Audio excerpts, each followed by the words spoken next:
Welcome to the HAL APS channel. A very common question is, what systems can HAL exchange data with? In most cases, these are two systems, ERP and MES. The ERP system acts as the superior system. The MES system receives tasks from HAL and returns information about their implementation.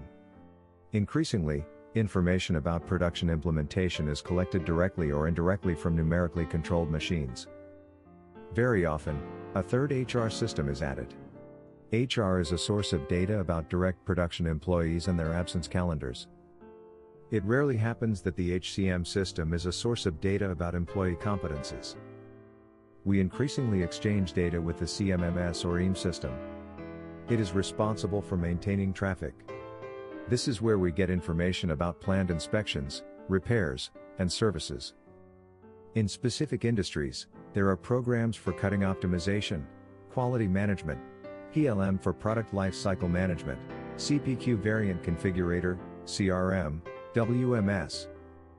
HAL has a built-in API and is prepared to exchange information with any system and any number of them. HAL has standard interfaces to the most common ERP systems on the market.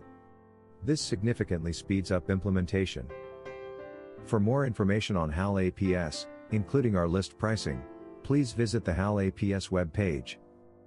If you're looking to learn more about using HAL APS, our YouTube channel offers a vast selection of tutorial videos.